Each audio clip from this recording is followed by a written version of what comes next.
Hey, how you doing, brother? Hey, my name is Joel. I'm with the Bexar County Sheriff's Office.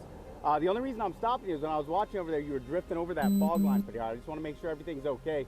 Hey, I'm going to have you step out and sit in my passenger seat while I do your warning, okay? Thanks a lot, man. That was an unconstitutional traffic stop. Frequent viewers may remember our previous video of IJ client Alek Schott getting pulled over in Texas for allegedly crossing the fog line. Then the Bexar County deputy interrogated him for about 30 minutes, and after a dog supposedly alerted to the presence of drugs inside, proceeded to ransack Alek's truck without a warrant.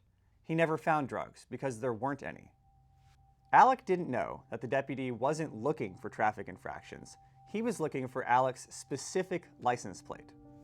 And again, this was it was one of those from the app, the Intel stops of in a one-day turnaround.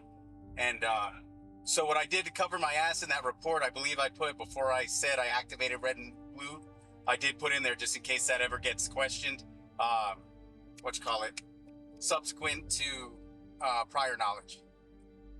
After we launched the case, and after countless hours of depositions and additional research, we learned how Bexar County's Highway Interdiction Unit really worked.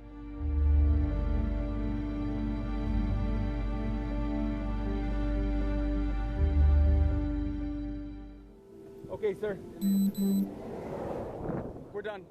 In 2019, the Bexar County Sheriff created a so-called Criminal Interdiction Unit to roam the highways using traffic stops as an excuse to pull people over and search their cars without a warrant.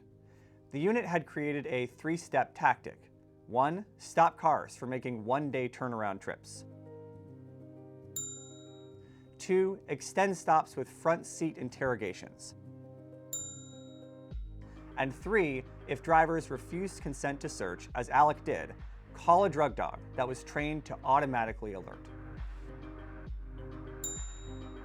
Over a 3-year period, the 2 officers on the interdiction unit made nearly a third of all the department's stops for unsafe lane change, failure to signal, and failure to maintain a lane. They were notorious among officers on other teams who blatantly joked about traffic stops where the interdiction unit found, made up, probable cause. During the deputy's deposition, he said that the real reason he pulled Alek over was because he'd gotten a message from a man who went by the name Kiki in an unsecure WhatsApp group that pointed the finger at Alek for making a one-day turnaround trip from Houston.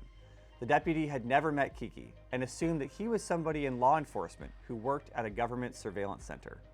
Pulling somebody over based on a WhatsApp message from an unknown source about normal business travel is an absurd way to do police work, and it's unconstitutional.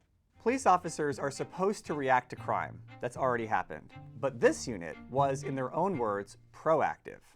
They set out to build reasons to search cars. What happened to Alek was typical for them. The officer approached with a disarming smile, introducing himself by his first name. Hey, my name is Joel. And promising just a warning to make Alek feel comfortable. I want to make sure everything's okay. Then came the trap. Deputies were trained to conduct interviews inside the patrol car to trigger responses while a body cam positioned on the dash catches every nervous twitch. No Miranda warnings, and drivers were not told they could refuse. Instead, they were told, "Come sit in my patrol car while I write your warning," when really the officer wanted to interrogate the driver in close quarters. The interrogation started with easy questions and then jumped strategically between topics: weather, family, travel, while the officer scrutinized every change in behavior. Then the hard questions. Is there anything in your car I should know about? Drugs? Money? Anything? Even though computer checks take mere seconds, interdiction officers prolong these interrogations to see if they can induce suspicious behaviors. What counts as suspicious? Anything, everything. Putting your hands up, suspicious. Looking out the window, suspicious. Looking straight ahead, suspicious. Laughing, not laughing. Staying silent, speaking quietly, all suspicious. And if you breathe slightly more than average, highly suspicious. In other words, they're using front seat interrogations as a hack to build reasonable suspicion out of normal conversations. And the whole point is to get into the car. So, when the interview's gone on long enough, the interdiction officer asks for consent to search. And if that doesn't work, they call a dog.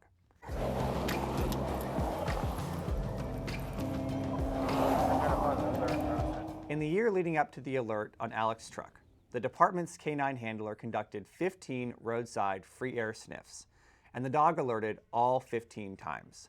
The handler, unlike other K9 officers, rewarded his dog simply for alerting on a car, rather than after drugs were found. He wrote that he found drugs for 14 out of 15 of those alerts, but 10 of them were for trace or some other small amount that couldn't be verified. Other records for those traffic stops reveal that the handler wrote trace even when no drugs were found. He also did that to Alek, even though none of the body cam footage or other records from the stop suggests that drugs were found. The result? If a single alert was ever questioned, through a criminal case for example, the records would show the dog reliably alerted only in the presence of drugs. If the Fourth Amendment means anything, it's that police can't just pull you over, interrogate you, and ransack your car without a good reason to suspect you of a crime. Now, Alek is taking a stand. Represented by IJ, Alek is asking the court to hold Bexar County accountable for the violation of his Fourth Amendment rights. If Alek wins, his case will send a message to police everywhere that tactics designed to skirt constitutional protections will not be tolerated. Because if we the people must follow the law, government officials must follow the Constitution. Stay tuned.